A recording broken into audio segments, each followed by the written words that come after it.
Richest people కావటానికి అనేది ఇవాళ మనకు అర్థమవుతుంది. ఇది ఒక వార్త అయితే, ఇంకొక వార్త టార్గెట్ జగన్, కాంగ్రెస్ లక్ష్యం అదే, జగన్ను దెబ్బతీసేందుకు నన్ను వాడుకుంది. యూట్యూబ్ ఇంటర్వ్యూలో సబితా ఇంద్రారెడ్డి చెప్పారట. జగన్ని టార్గెట్గా అప్పట్లో 2009లో రాజశేఖర రెడ్డి గారు చనిపోయిన తర్వాత జగన్మోహన్ రెడ్డి టార్గెట్గా అటు సోనియా గాంధీ సమక్షంలో, సోనియా గాంధీ ఆధ్వర్యంలో జగన్ ఇరికించడం కోసం నన్ను సిబిఐ కేసులో ఇరికించారని మాజీ హోంమంత్రి, గనుల శాఖ మంత్రిగా పనిచేశారు అప్పటి రాజశేఖర రెడ్డి గవర్నమెంట్లో, కిరణ్ కుమార్ రెడ్డి గవర్నమెంట్లో. ఆమె ఇప్పుడు బీఆర్ఎస్లో ఎమ్మెల్యేగా ఉన్నారు, మహేశ్వరం ఎమ్మెల్యే. ఆమె చాలా తీవ్రమైన వ్యాఖ్యలు చేశారు. అంటే జగన్మోహన్ రెడ్డి అప్పట్లో 16 నెలలు జైల్లో పెట్టడానికి కారణం ఏంటి, 16 నెలలు జైల్లో పెట్టిన కేసుకు సంబంధించి ఆమె కీలకమైన వ్యాఖ్యలు చేశారు. జగన్మోహన్ రెడ్డిని జైల్లో పెట్టాలని ఒక అక్రమ కేసు పెట్టే దాంట్లో నన్ను కూడా బలిపశు చేసింది కాంగ్రెస్ పార్టీ అని చెప్పి ఆమె స్పష్టంగా ఒక యూట్యూబ్ ఇంటర్వ్యూలో చెప్పింది. ఆయన టార్గెట్ చేసేందుకు నా మీద సిబిఐ కేసు పెట్టారు. హోంమంత్రి పదవి ఇచ్చి నాకేం ప్రయోజనం చేకూర్చలేదు. జగన్పై అక్రమ కేసుల వెనక లోగుట్టు మరోసారి బట్టబయలు. కాంగ్రెస్ అధిష్టానం కుట్రలను గతంలోనే వెల్లడించిన ఆజాదు మైలీ, సోనియా ఆదేశాలతోనే నాడు పిటిషన్ దాఖలు చేశానన్న శంకర్రావు.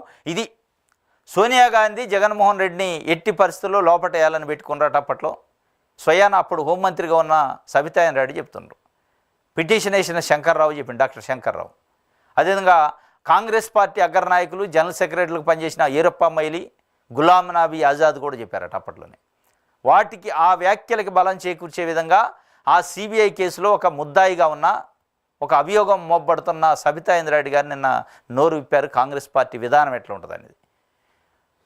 అంటే రాజశేఖర రెడ్డి చనిపోయిన తర్వాత ఓదార్పు యాత్ర చేస్తా, రాజశేఖర రెడ్డి చనిపోయిన దాన్ని తట్టుకోలేక అనేక మంది గుండెపోట్లు ఆత్మహత్యలు చేసుకున్న కార్యకర్తలను పరామర్శిస్తా, వాళ్ళని ఓదార్స్తా అంటే సోనియా గాంధీ ఎట్టి పరిస్థితులు ఒప్పుకోలే. లేదు నువ్వు ఓదార్చడానికి లేదు, మేము చెప్పిన కండిషన్స్లోనే ఉండాలి, కండిషన్స్ దాటితే నేను లోపటేస్తానని బెదిరించిందట. ఆ కార్యక్రమంలో భాగంగా ఎట్టి పరిస్థితుల్లో నాకు వ్యతిరేకంగా పోతుండో, నేను చెప్పింది వింటలేదు కాబట్టి జైల్లో పెట్టాలి, ఏదో ఒక రంగం, ఏదో ఒక అక్రమ కేసు పెట్టాలి. దాన్ని కూడా కాంగ్రెస్ పార్టీ ఒక ఎమ్మెల్యే డాక్టర్ శంకర్రావు అప్పట్లో ఉండు, ఆయనతో లెటర్ రాంచి సిబిఐకి ఆ కేసుని సిబిఐ టేకప్ చేసి దాంట్లో మళ్ళా అంటే ఓన్లీ జగన్మోహన్ రెడ్డిని ఒక్కడనే పెడితే బాగోదని సబితా రెడ్డిని అప్పుడు హోంమంత్రిగా ఉంది, అంతకుముందు గనుల శాఖ మంత్రిగా ఉంది, ఆమెను కూడా ఇంప్లీట్ చేసి ఆమెను కూడా అందులో కేసులో ఇరికిచ్చారట.